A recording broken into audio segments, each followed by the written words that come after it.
What's up, guys? Colton, Lindsay here. Welcome here, live Facebook watchers and my replayers. Who are my live watchers? Drop it down in the comments. And who are my replayers?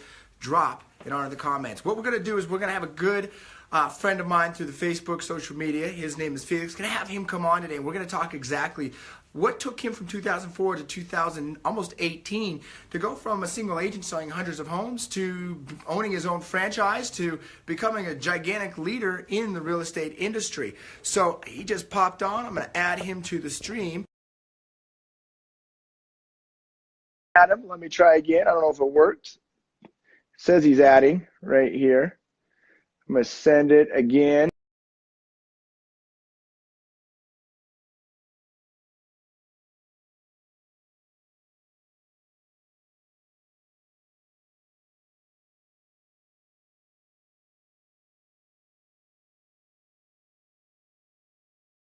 My live streams or something, but I can't remember what it is. Actually, drop a comment in the comments below, whatever that says, but make sure you guys subscribe to my live streams and put in the comments where you're from so we know where you guys are from across the country, and share this content. So Felix, welcome to my show, man. How are you doing today? I'm doing great, Colton. Thanks for having me on. Awesome, man. So listen, do me one quick favor, because I know you're going to have some people on here that obviously follow you and what you're doing.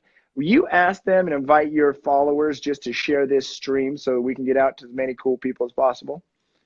Sure, guys. Hey, as you guys are coming along, please share this video so that we can get the maximum broadcast out here so people can benefit from this broadcast here. Hey, Adrian. Awesome, man. So here's what we want to do. If you guys are watching it live, drop it in the comments. If you're watching it recorded, drop an R so we can determine as this goes through where you guys are coming from and how we can best help you guys.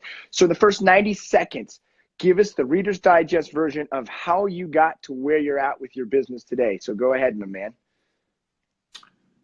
First year in real estate was 2004. I did 16 transactions. In 2008 was my best year. I did 66 sides, and wow, it's just been a lot of trial and error, a lot of failure, a lot of eating shit, and really being a problem solver. You know, that's been a really big skill that I've been able to develop and find my own answers and do my own research. Because, I mean, honestly, the industry does not have a lot of branch managers and mentors out there that are placed in the branch for the agents to succeed. I mean, we try to differentiate ourselves at my company, but it's not something that's normal. Cool. Okay. So you got in the business 2004. You started as a single agent. 16 homes your first year. You did better than me. I sold 2 my first year. Somehow I made it this year. My this far so far, right? So you had was it 66 transactions in 2008? That was when the sky started to fall in real estate, right? Yeah, that was awesome. I mean, a lot of the weaker agents got out of the business and the units went up. So that was 58 buy and sell sides and 8 leases. Awesome. So if you guys were watching, put a yes in the comments if you were around in 2008 in the real estate market and you remember when everything started to crumble in 2008, 2009. I actually remember you know what I did? I was 23 years old and I thought it was a great idea to build a spec home, right? Was in at 350,000, sold it for 270. So that was my first experience when the market started to shift big time, right? Big mistake, but I learned from it, right? How many of you guys have learned from some financial mistakes? Put a yes in the comments. Cool. So you're no longer doing single agent selling homes. You're into the management side of things. So do you still own your own franchise, or you've moved on to that, to just management now, or where are you at in your stage of the career? No, I sold my franchise to my business partner, I think now 3 years ago. Okay, cool. So I've been in management since. Cool. So talk to us before we move into this management side of thing. What shifted you from selling into being the franchise owner? What made you make that shift?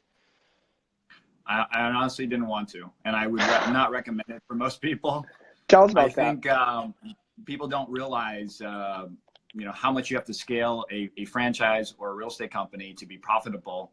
So literally, when I first started the franchise, I was giving myself a 60% split. My expenses were about 40%, and you have to grow it to a pretty large level, maybe 30 agents, 50 agents to be profitable.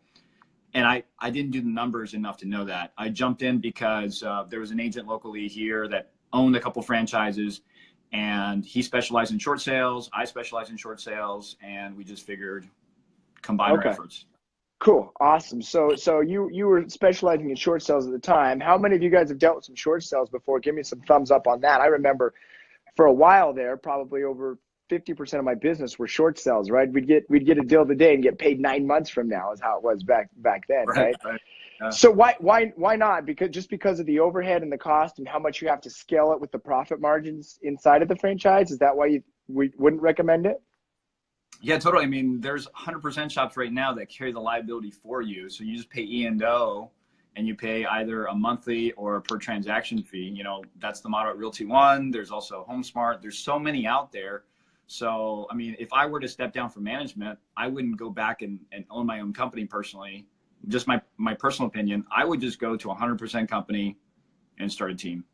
Okay, cool. Yeah, and you know, I'm at Keller Williams, which isn't really a 100% company. They tout to be, but they're really not. But that's what I've done is I've built a team that is not only profitable for me, but profitable for my agents, right? Like, here's where, you know what? Here's the one thing I hate about real estate sales teams, right?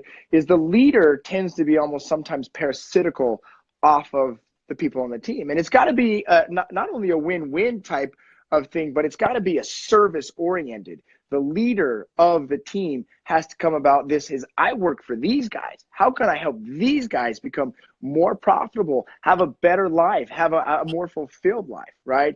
And I think we're starting to see that shift in the real estate industry today, that leaders work for their people, and it's leaders creating more leaders, not the other way around. I think overall in business. So talk to us about what you're doing now. You said, hey, you know what? This isn't profitable. I'm going to sell my franchise to my partner. He's loving it. He's doing it.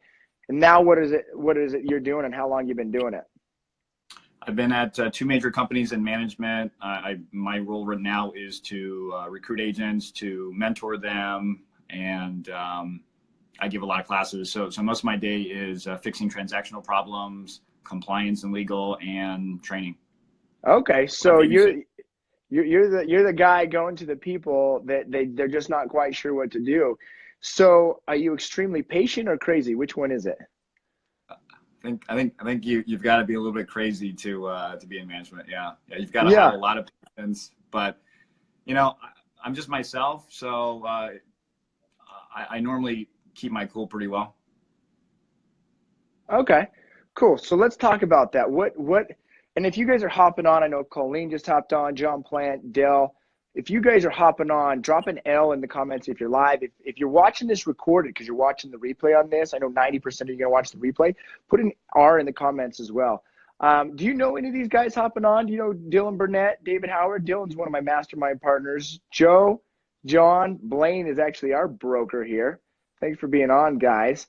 So let's talk about this. Oh, Lee Barrison. If you don't know Lee Barrison, you need to connect with that guy. Do you know Lee Barrison, Felix? No, I don't. Okay, dude. So he owns a franchise in Terrell Real Estate from Danny Morell's company. I just interviewed Danny the other day. So he owns one of their franchises up in Bakersfield. Phenomenal leader that is just an amazing guy to learn with. So let's talk about what does it look like being a leader in the management position? What does that even? Tell me about that. What do you got to do to keep yourself sane doing that? You've got to set boundaries. You know, I think real estate agents are just naturally manipulators. Okay. Yeah. So they want you to do their job for them. They want you to prospect for them. They want you to close a lead for them. And so you've got to set boundaries when you're in leadership, because if you don't, all of your time will be eaten up. I mean, I've got close to 260 agents in my office, and everybody wants a minute. Yeah, and if you give everyone a minute, then you have no time left, right? Right. So how do you set those boundaries? What are some of the key things that you've been able to do as a leader to set the boundaries so that you're connecting with your people, you're serving your people, you're not starving them, but at the same time, you're not running like a one-armed wallpaper hanger around trying to get the next wallpaper hung? It's got to be a lot of group training. It's got to be an understanding and team effort from the agents to buy into that, where, you know, I can't walk every single individual agent through a contract every single time. But It's a lot of systems in place. It's a lot of procedures that I have to push the agents to follow. There must be structure and time blocking. So I don't actually make my own schedule. I have my office administrator schedule everything for me, like an assistant. So I'm just in front of agents. I'm solving problems. I'm out there. I'm training. Okay, so what you're doing is you're saying, okay, here's one of the problems that we have. How many of these realtors have this problem? Let's get a group of them together and solve this problem one time for a bunch of realtors versus keep solving the same problem over and over and again on a one-on-one level. Is that what you're saying? So Right. Are these group level, are they always in person and at like a training facility, or are you utilizing technology at all to do this? You know, I do like live training the best. I feel like something is still lost with Facebook Live or video, but we do a lot of live stream. We do a lot of live. We'll have Facebook groups as a way to disseminate information. But I still believe in classroom live is the best. Okay, cool. So in classroom live, I totally agree that it gives you the human element. You can actually feel the energy in the room, right? Like you can control and amp the energy up. And our state management. We talk about this Financial Freedom Nation all the time. Our state is either we decide a meaning on an event or an experience, and we're meaning making machines, but our energy really influences the meaning that we give things, right? So if you guys prefer an in-person live training, drop your favorite emoji down below. If you're saying, hey, you know what, I want everything virtual, give us some angry faces on the reactions. Let's kind of see what we've got with this, and we'll see what the audience wants to do with this. So what are some of the key things that you've got to deliver? I mean, because you've got 250 plus agents, your time is limited. What are some of the key points that you've just got to massively over deliver for these guys?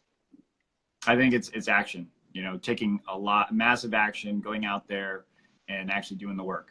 You know, and it's very confusing today with a lot of coaches telling you, you know, it's about conversion and it's not about activities.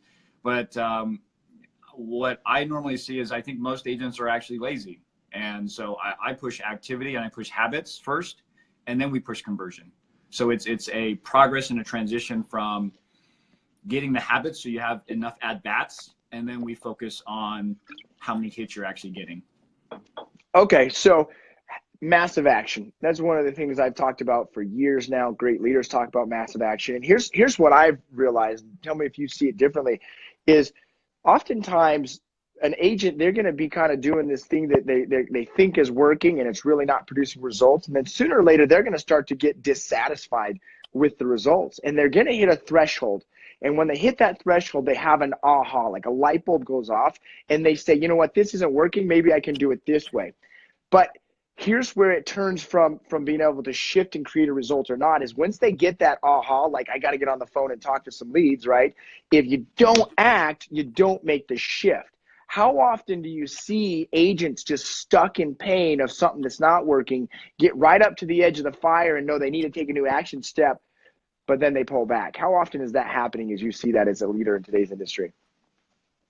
I see that a lot, but I think that's not the worst problem. I mean, if they have the self-realization that it is a problem, I can work with that. Yeah. I can get them through that. It's the ones that think that there is no problem. Tell me about that. Let's talk about that. Well, you know, I've been through it. You've been through it. I think we can both relate that you don't really know the steps to success until you've actually achieved it. So sometimes we're teaching them concept and things that they don't know to be true.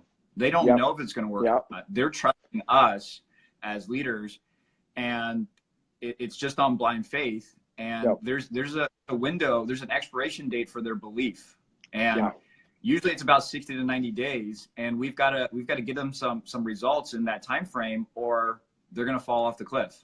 Yeah. So if they have that self-realization that there is a problem, that's a pretty easy fix. I mean, it's just going through the emotions to overcome that issue.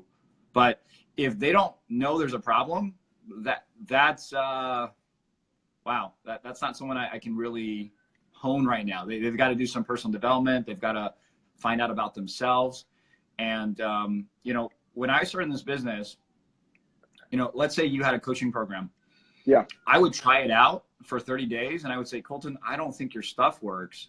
But the problem wasn't you or your coaching. It was really me, and first receiving the information, and secondly, doing it the way that you actually teach it.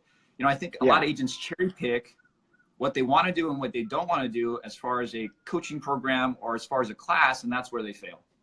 Yeah, absolutely. You know, it's funny. I think back when I first, started, I was in my first year, I sucked. Then I got into a coaching program. I'm now in business with that coach that first got me started, Felix Agent.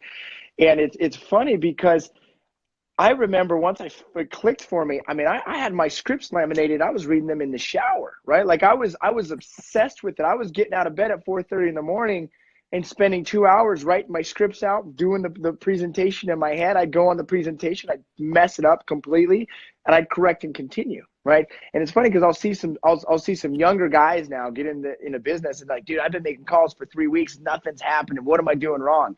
And it's one word, it's patient. Be freaking patient, dude. You don't know what you don't know. And if you don't know it, it's you can't do it. That first step is becoming aware. And there's 3 really dangerous words in the English language, guys. Write this down on a piece of paper, tattoo it. He just brought it up. The 3 most dangerous words are, I know that. And what he's trying to express is you don't know it unless you're living it. You might think you know it. You might begin to understand it. You might become aware of it. But until you're living result of the success, you don't know it. Right? That's what you're saying. You don't know it if you don't know it, right? Totally. Yeah. So let's talk about this group of individuals, because it's not just real estate agents, but it's a human being problem right now, and I think it's a victim type space that people are being in, that they just are walking around blind, that they don't need to take steps or that nothing's wrong, right? So let's pretend that you had a magical answer for these people, that they could click and become aware and get out of this blaming space and get into just taking action and taking responsibility. What would you say and try to pierce to those guys to get them to take some action? What would that look like? You got to start from the beginning. You got to start with your why, and you've got to know why you're doing this. It's got to be something that prevents you from quitting in 60 to 90 days. Yeah. I mean, even though I was successful in real estate in my first year, and I felt like quitting every single year for the first 8 years of my career. I was burnt out. I had no systems. I didn't know what I was doing, but I was still doing the units. Dude, hold on. Drop a 1 in the comments, guys, if you felt like quitting, or you've hit brick walls, or you've had obstacles to overcome in your life or your business. Drop a 1 in the comments so we know how many people are not crazy, but they really have challenges to deal with, right? Like everyone. So start dropping those ones so we can get together on this. We're human. Nope, I think he popped in a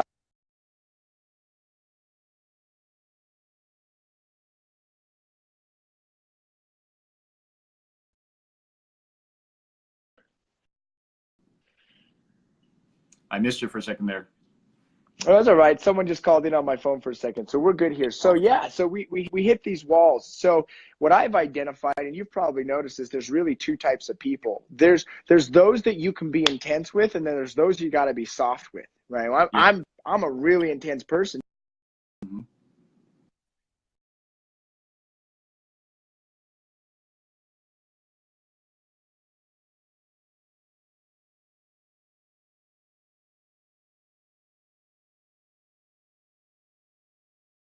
He's a way more expressive type individual. He's a lot more kinesthetic, right? I can't have that type of conversation with him. I've actually got to walk him through a little bit slower pace. And as a leader, guys, you've got to understand that. So what are some of the ways that you start to identify these individuals' personalities and to adapt to them versus just come across as an overbearing asshole? What are you doing? Because I can tell you're an intense dude, right? So you could probably come on pretty harsh, but how do you reel yourself in?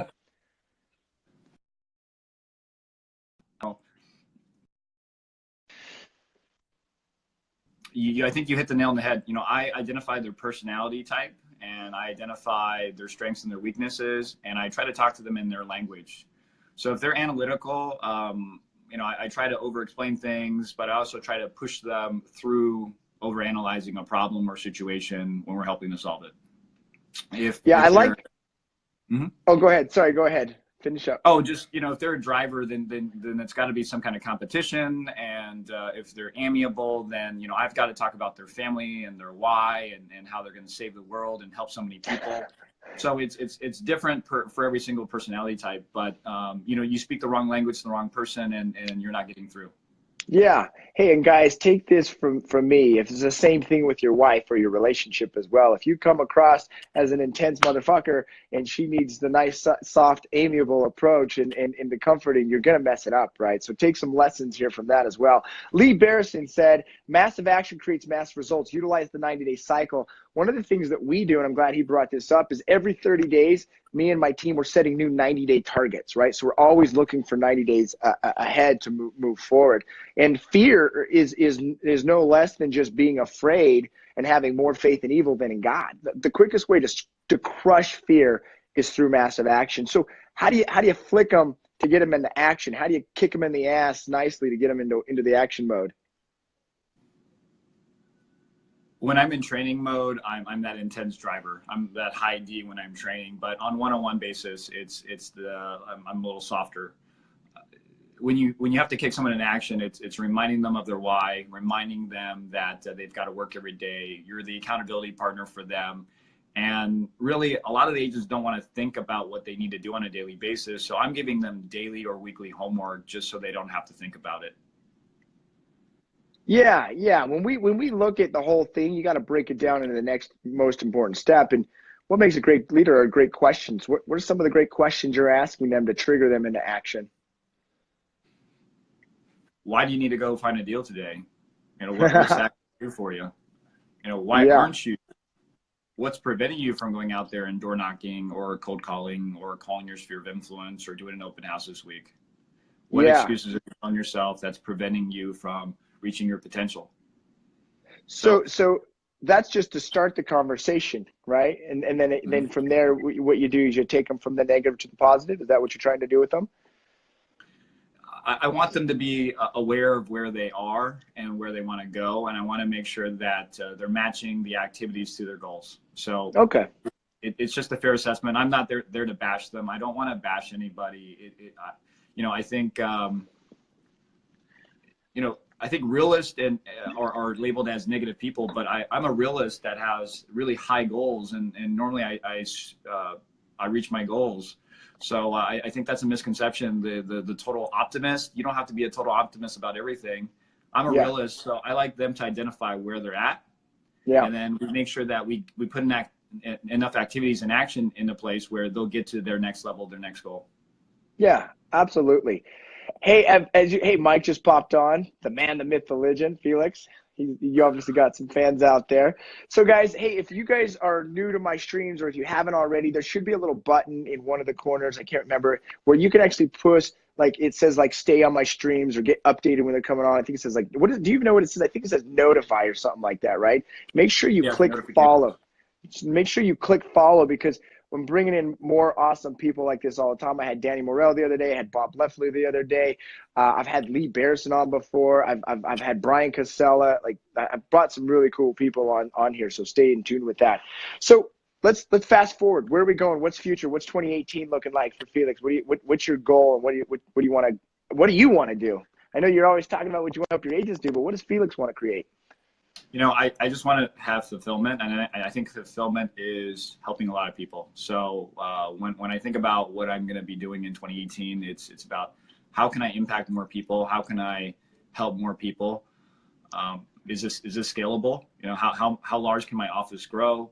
What classes should I bring in? What technology should I bring in to make things easier? But it has to be about being pure of heart and really wanting to help people. So how do you track that? Like, how do you make that a measurable type growth for 2018? What does that look like to measure fulfillment and growth? You know, when I look at 2017, my office will probably end the year at 150 more units than last year, year over year. And even in a 100% model, that's a lot of money to the brokerage. But that's not fulfillment for me. That's a measuring point for bean counters. Yeah. I then look at how many people I've actually helped to double their business. Yeah. Where I've personally impacted their families and I've changed their financial destiny. Where now every single year they can make six figures. you know, that was only probably 8 or 9 people where they doubled their volume in my office, and it was a huge impact. And so that's the number that I really would want to strive to increase in 2018.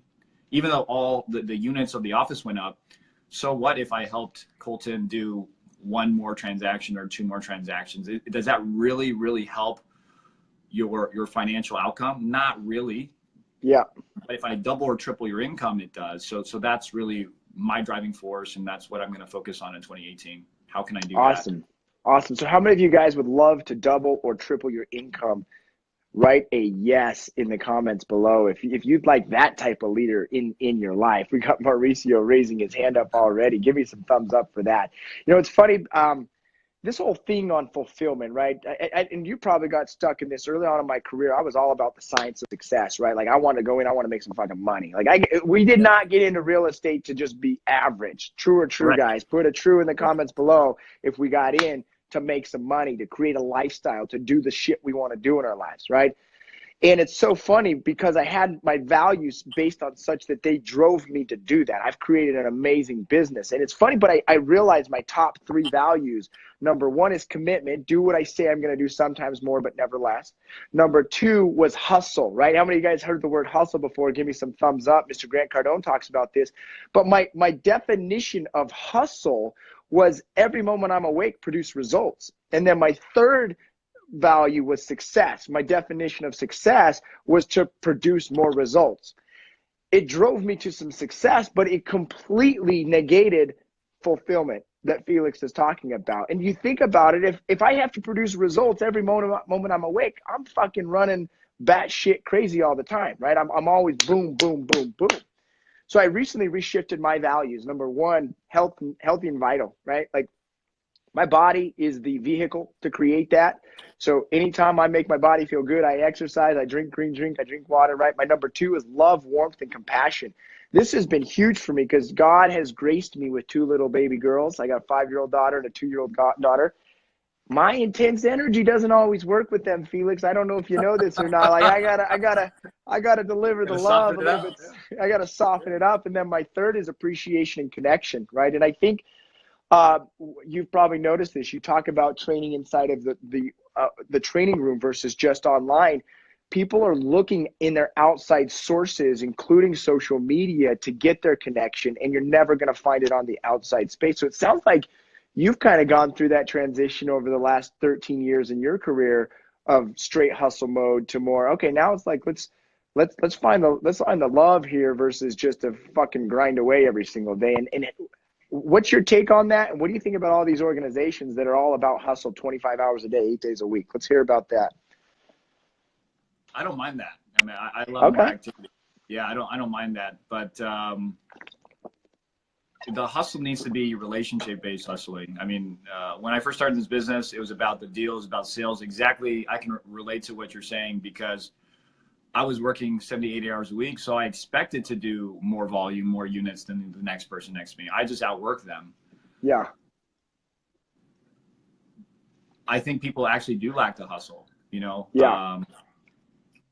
If you hustled more, you would do more units. But I don't even want to say units. It's got to be that you want to help the individual. You want to help families. Yeah. And you have to put your clients before yourself and your commission and the money. Just like I put my agents before myself, just like I'm sure you're selfless and you put your team before yourself. Yeah. So really what you're saying, it's your definition of the word hustle, right? And I think that's where I ran into troubles is my definition was you wake up, you produce results any minute possible, right? Like there's 24 hours in a day.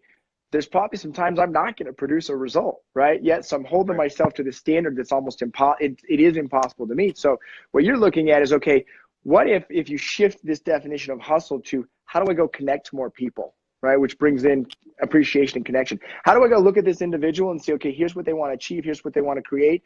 What can I do to serve them? And that's what you're doing at the high level with your agents right now. So what are some key ways that you can connect and you hustle the connection and the service? When I'm networking, you know, I ask how I can help them out, you know, and it's sincere. It's not just because I'm at a networking event and I want to connect with them or get something back from them. It's taken me a lot of years to get to the point where I can just selflessly give help. Yeah. And give support to people without expecting anything back. But you do get it back later. You just don't know in what form. Yeah. Yeah. You know, this is what comes, it's called grace, right? We've been getting grace since the day we've been born, opportunities to learn and to grow and to expand. And even though the challenge might not seem like it's there for a good reason, you know, we're going to struggle through it a little bit. We look back like, oh shit, that's why that happened. That was beautiful. That just teed me up for today. Right. So cool, man. Let's before we sign off, what are two things that you could give to advice for the real estate agent in 2018 as the market shifts and as technology shifts and as the business shifts? What would you say? Two things. I would say have daily, weekly habits, and make sure that you know what you're doing at least a week in advance. Cool. So let's talk. What's that? What are these daily and weekly habits to help them know in a week in advance? What does this look like?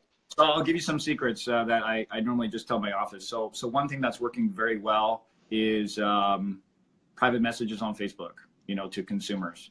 And I know there's bots out there that can do it for you. I'm not recommending the bots to connect with people, but you know, people are shifting. You know, the consumer is shifting from phone calls to text messages, and now from text messages to private messages on Facebook. And so we found that to be the most effective. I have people in my office picking up 2 deals a month, reaching out and having genuine relationship-based conversations to 20 or 30 people a day on Facebook. Yeah. It's not playing though, and it's got to be sincere. But the cool part is we can have a live broadcast like this. We can tell our audience and our consumers, hey, we just want to build a relationship with you and do it. And they don't mind. They don't mind that. They know that we want to sell at the end of the day. Yeah.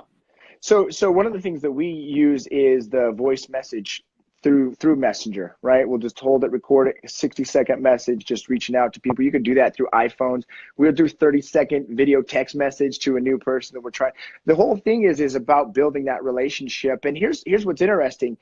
You got to be you, right? Like you got to be you. And for so long as social media came online, realtors in general were wanting to pretend that they weren't who they really are, right? Like we do some magical shit that we don't do instead of the shit we really do, right? Like if I talk like this on here, there's a good shot that's what I'm going to be like in real life, right? So I want to be the real me, not the fake me, not the shit that I think people want to hear, because they're not going to get the fake me. They're going to get the real me, right? So what are some of the ways that you're helping people kind of adapt to really be their true self versus just the fake stuff? To be vulnerable on social media, to really show who they really are. You know, in business, I'm very professional. When I'm doing coaching, you know, I get a little quirky, but not too far outside of the box. But in my personal life, I just let everything go. And, you know, I show my tattoos. Sometimes I get prejudged for things, but I don't worry about that because the people who like me will like me for exactly who I am. And if they don't, then that's okay. Yeah. That's okay. And I think we're going that way more and more, guys. Listen, the more real, the more authentic, and that's one of my values is authenticity and honesty. When I share on Facebook, when I talk with a person on live stream, when I'm working with a client, when I see someone, when I'm sharing, when I'm teaching, when I'm training, be authentic. Because here's what's interesting, and you notice we got 7.5 billion people on the planet, 350 million people in the US, and guess what? Every human being has shit that they're dealing with. They've got challenges, whether it's relationship challenges, whether it's money challenges, whether it's health challenges, whether it's mental challenges, whatever it is, y'all got challenges. Me and Felix are no different. Give me a thumbs up if you guys get what I'm talking about, and drop a 1 if you can openly be vulnerable and admit you've got some challenges. The question is are you going to pretend that your life is perfect like almost everyone else on social media? Or are you going to be open and authentic that, hey, listen, I've got my struggles, but here's what I'm doing to fix the problem. Here's what I'm doing to be the victor, to take action and to win and have my best foot forward, man. So I love your attitude. I love your energy. I love everything that you're doing. What can I do to support you, man? What can I do to create some value for you today? You know, just honored to be on this broadcast. You know, if I knew I was going to follow Danny Morale, I don't know if I would agree to Friday, December 15th at 10:30. I would have said, you know, can someone hop in this spot and I'll take the next one? Yeah.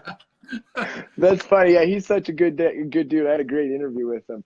Cool, man. So let's do this. Let's definitely stay in contact. I appreciate you. If there's anything I can do to serve you guys out where you're at, let me know. Vice versa. Let's continue to collaborate. And how can these guys reach out to you? Just connect on your Facebook or somewhere else, or what's the best way? Yeah, it's something new that I'm doing on my Facebook. I'm sure I've seen you do the same thing where we are shredding friends. We unfriend people.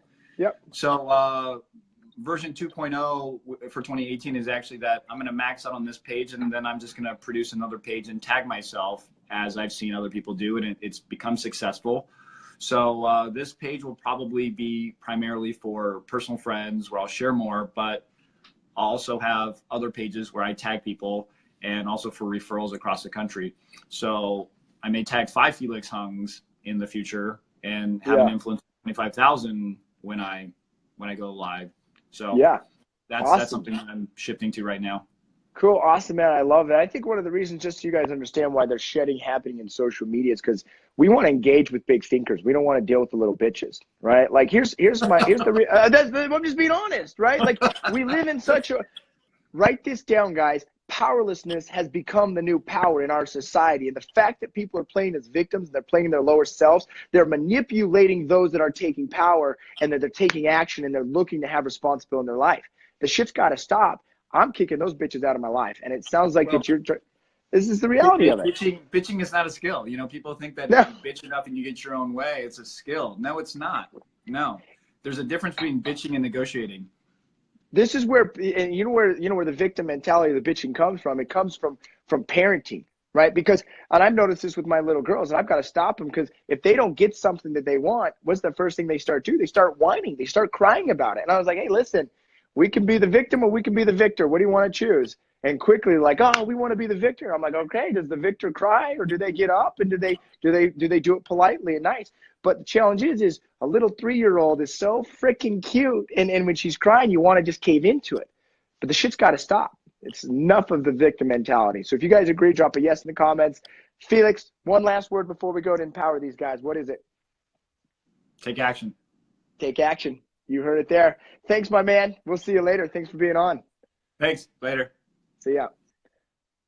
All right, gang, there you have it. Felix Hung, another dude here on Facebook, social media, crushing it, doing great things. And here's what I really want you guys to identify from this, is because what I hope to get for you guys, the message is leaders are creating leaders today, right? And there is this old way of doing things, which is all about win-win. I think win-win is a thing of the past. I think that is a broken model. I think it's about becoming a service value leader. How can I go serve the people that I'm going to lead with? And then also, along with that, what model do these guys need me to lead in? Because I'm intense. If you guys have noticed I'm intense, drop a yes in the comments or give me some reactions. I come across sometimes an abrasive asshole. But there's people out there that the abrasive asshole is not going to work. And I can't empower them as much as I can when I'm intense with them, people that like the intensity. So be okay with your audience that you may shun some away, but also be willing to adapt. Be willing to simmer down. Be willing to quiet down. That's why God graced me with a wife and daughters, is because it allows me to be present, to practice presence and practice patience, right? And we become patient. We can actually watch our lives unfold like a magical book. If we're too intense, we're always busting at the wall, and we're never being able to have the fulfillment that Felix talked about in this very moment. So I want to ask you guys this. How many of you guys want more money in your life? Put a yes in the comments or give me some reactions, right? There are scientific steps in which you can do to create more money. And if you're not making the money that you want to make in your real estate business, go to fearlessagent.com and get started. We'll teach you the science of sales inside of Fearless Agent. Right? If you're not creating financial freedom and you're not being able to not work, it's because you're not doing the scientific steps to create financial freedom. If you want to learn financial freedom, I'm an expert on it. Go to financialfreedomnation.com, get started in my program, I'll help you. But there's the other side of it. There's that science side of the success and the achievement and that. But there's the art of fulfillment. Tony Robbins, one of my mentors, talks about this all the time. If you want to be able to be fulfilled, you've got to come from a place of love and service. Hence my mission: breathe in love and return it back with a smile. That's what I am so committed to now. And for the longest time, it was hustle, hustle, hustle, hustle, hustle, hustle. dude, I just want to enjoy the ride, and I want to experience love and joy and peace and tranquility. And I would imagine you guys do. If you're down with that, drop the word joy or amen in the comments. Thanks for being on here. Make sure if you haven't already, hit that notification button. There should be one here or there that you can notify to all my live streams coming up. What we're doing with the WGR Real Estate Sales Team, if you want to see how we're expanding our organization. Also, if you want to see what I'm doing with our online marketing, which is growing immensely, and see what we're doing to take in our growth in 2018. This is about collaboration. Competition is a thing of the past. Get competition out of your head. Replace it with a new software that it's about connection and appreciation and collaborating. And how can we do this together? What can I do to serve other people? And not only serve other people, but I know some of you got challenges with this, allowing others to serve you. Because serving only works to an extent. You've got to allow the receiving to happen into your life. If you want more of that, you want to learn how to do that, make sure you guys follow me, hit that notification button. See you guys. I'm out of here.